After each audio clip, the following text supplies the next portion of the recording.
ये देखिए घोल हमने बना के रखा है। घोल में 8 से 10 चीज़ें हमने पहले मिलाई थी और इसको हमने 3-4 घंटे के लिए भिगा के रख दिया था, जिससे ये और इजीली डाइजेस्ट हो जाए पशुओं और अच्छी तरह पशुओं का लगे। दाने को जब हम गीला करके इन मौसमों में खिलाते हैं तो उसके ज़्यादा फायदे हमें मिलते हैं। इस विषय पे कभी और चर्चा होगी, लंबी चर्चा का विषय है ये। तो देखिए 8 से 10 चीज़ें हमने इस दाने में मिलाई थी और ये अच्छी तरह घुल के तैयार है इसका घोल। अब इसमें हम गेहूं के सूखे भूसे को ऐड करेंगे। तो ये पशुओं की ये अच्छी खासी बाल्टी है, पशुओं की रिक्वायरमेंट के हिसाब से हमने दाना भिगोया था और उस पर हम साफ अच्छा भूसा डालेंगे। आप लोग ज़्यादा से ज़्यादा वीडियो को शेयर करते रहें, जिससे ज़्यादा से ज़्यादा लोग इसका फ़ायदा उठा सकें। हम आपको सारी चीज़ें प्रैक्टिकल करके दिखाना चाहते हैं। अब गेहूं के भूसे को अच्छी तरह चेक कर लें, इसमें कोई हार्मफुल सब्सटेंस ना हो। कई बार इसमें कंकड़ पत्थर रहते हैं जिससे पशुओं का खासा नुकसान होता है। तो अच्छी तरह इसको चेक किया जाएगा, फिर इसको फेंटा जाएगा, क्योंकि अगर फॉरेन पार्टिकल पशु के पेट में चले जाते हैं तो उन्हें काफ़ी नुकसान का सामना करना पड़ता है। कई बार पशु भी ज़ाया हो जाता है। अक्सर देखते होंगे पशुओं को बार बार अफारा आता है। अफारा आने का मतलब ही है कि उसके पेट में कुछ ऐसी चीज़ें चली गई हैं जो डाइजेस्ट नहीं हो पा रही हैं, और पशु थोड़ा भी खाता है तो उसका पेट फूल जाता है। तो इन चीज़ों पे, छोटी छोटी चीज़ों पे आप ध्यान दें, जिससे आपको बड़े नुकसान से बचना पड़े, आपका पशु कहीं ज़ाया ना हो जाए। अच्छा खिलाएंगे, बढ़िया खिलाएंगे तो उसमें ये सब गंदगियाँ नहीं आएंगी। बहुत से लोग सस्ते चारे के पीछे जाते हैं और सस्ते चारे में इस तरह की चीज़ लोग डालते हैं जिससे वजन उसका बढ़ जाए। अच्छा चारा लें तो उसमें ऐसी चीज़ें आपको नहीं मिलेंगी। तो खूब अच्छी तरह से फेंटा जाएगा, जिससे खूब मुलायम हो जाए कि छोटे बच्चे भी आसानी से खा लें। हम ऐसा दाना फार्म पे तैयार कराते हैं जिसको गाभिन भी खाएं, छोटे बच्चे भी खाएं और बड़े भी खाएं, क्योंकि इसकी कॉस्ट तो एक बार ही आती है। आप अलग अलग दाना रखेंगे तो आपकी कॉस्ट और आपकी जेब पर ज़्यादा इफेक्ट आता है। तो अच्छी तरह इसे फेंटा जाएगा। आप लोग वीडियो को शेयर करते रहें, जिससे लाइव जानकारी लोगों तक पहुंचती रहे। और दोस्तों, एक लॉन्ग टाइम इन्वेस्टमेंट की मैं आपको बात बताऊं तो आप जो भी बर्तन पशुओं के लिए रखें वो प्लास्टिक वगैरह का ना रखें। आप उसको स्टील का, एल्युमिनियम का, और ना हो सके तो लोहे का, अच्छी क्वालिटी का, हैवी गेज का लें, क्योंकि ये लॉन्ग टर्म चलने वाली चीज़ें होती हैं। कई बार ये भी देखा गया है कि पशु का बर्तन बार बार टूटते हैं ना, तो पशु नए बर्तन में जल्दी खाना पसंद नहीं करता है, क्योंकि पशु यूज टू हो जाता है। तो ऐसे बर्तन रखें जिसमें लंबा समय पशु के साथ हो, और ये रोज़ इन्वेस्टमेंट करने वाली चीज़ नहीं होती है, लॉन्ग टर्म इन्वेस्टमेंट होता है। अच्छे बर्तन आप बनवाएंगे तो लंबा चलेंगे। अब देखिए हमने ये बनवाया है, हैंडमेड है ये सारे बर्तन हैं हमारे पशुओं के हिसाब से। इसमें खाना डिवाइड हो जाता है, पशु मन से खाता है इसको। और बरसात के दिनों में ख़ास तौर पर जितना हो सके उतना सफाई का ध्यान दें। खाने वाली जगह अगर आप साफ़ रखेंगे तो इससे आपका ये फ़ायदा है कि जो भी नीचे गिरता है वो उसको दोबारा खा लेते हैं। और हमने अपने पशुओं को कुछ ऐसा ट्रेंड किया है कि 24 घंटा हम पशुओं के सामने दाना चारा नहीं देते हैं। दिन भर में 1 से 1.5 घंटा हम उनके सामने खाना रखते हैं। खाना तो वो 15 से 20 मिनट में चट कर जाते हैं। बाकी जो हरा हमको देना होता है या पानी पिलाना होता है, टोटल हम दिन भर में 1 से 1.5 या मैक्सिमम 2 घंटा उनको खिलाते हैं, और इतने में उनकी लपक बनी रहती है। बहुत सारे लोग दिन भर खाने को छोड़ के रखते हैं पशु के सामने, जिससे उसकी लपक खत्म हो जाती है। और एक बार पशु की लपक खत्म हुई तो आपको पशु नचाने लगेगा कि आपको लगेगा ये नहीं खाना चाह रहा है, वो नहीं खाना चाह रहा है। पशु को उसकी भूख से थोड़ा कम खिलाएं, उसमें लपक रहेगी तो जो भी आप उसको देंगे वो खाएगा। कई सारे लोग तो इसी में काफ़ी महीने गुजार देते हैं कि पशु हमारा ये नहीं खाता है, वो नहीं खाता है। पशु खाते सब हैं। किस तरह देखिए दाना बन रहा है हमारा, इसको TMR सानी कहते हैं। हमने इसमें 8 से 9 दाने मिलाए हैं, बाकी चमत्कारी पाउडर मिलाया है, कुछ टॉनिक मिलाया है, और ये हम भूसा मिला रहे हैं गेहूं का।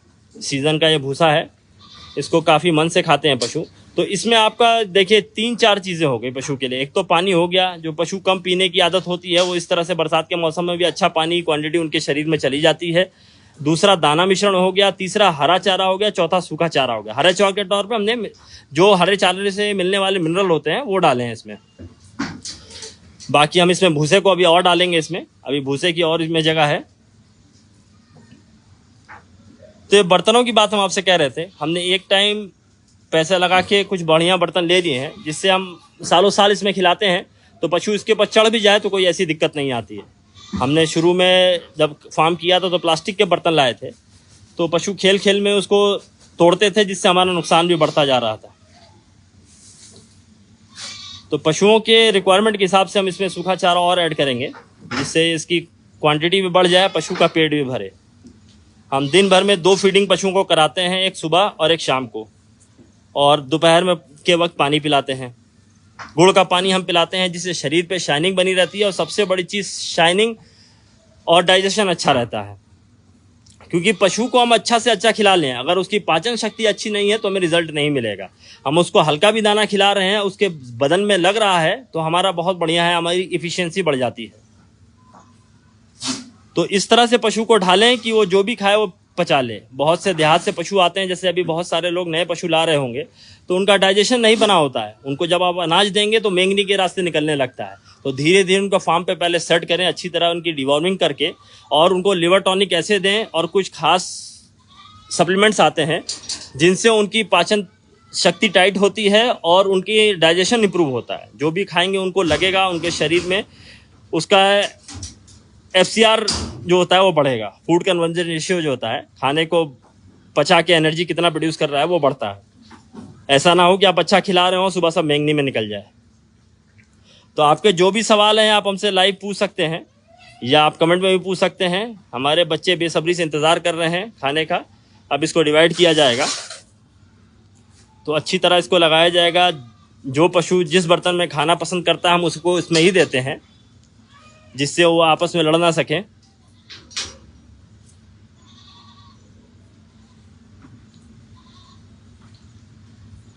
दोस्तों, बकरी पालन को सिर्फ पशुओं को पालना ना सीखें, इसको पशु पाल के कमाना सीखें। कैसे लो बजट डाइट में भी अच्छा पशु तैयार करें वो आपको सीखना पड़ेगा। बहुत से लोग चना और सोयाबीन खिलाने लगते हैं, तो ये कॉस्ट नहीं निकलेगी आपकी। ऐसा दाना खिलाएं कि वो जेब पे भी आपके कम खर्च आए और आपको पशु को भी आपको अच्छा रिजल्ट दे। देखिए, हमारी फीड अब मेन ट्रे में जाने के लिए तैयार है। बच्चों के ट्रे हैं, ये बच्चों के ट्रे के लिए निकल गई, अब मेन ट्रे में निकलेगी। तो देखिए कितना शानदार इसका टेक्सचर आया है, और टेस्ट भी इसका बहुत अच्छा होता है। क्योंकि टेस्ट हम अच्छा इसलिए कह रहे हैं कि पशु 10 से 15 मिनट में खा के ख़त्म कर देता है। माशाल्लाह ज़रूर बोले दोस्तों। दोस्तों, सबसे खुशी की घड़ी वही होती है फार्मर के लिए जब उनका पशु अच्छी तरह खाए। बहुत सारे लोग महंगी नस्ल के पशु तो रख लेते हैं, लेकिन खिलाते अच्छा नहीं है, जिसकी वजह से उनके पशु टूटने लगते हैं, उनसे रिजल्ट नहीं मिलता है। तो इस तरह हम इसको अच्छी तरह प्लेट में लगाएंगे। सारे बच्चे तैयार हैं।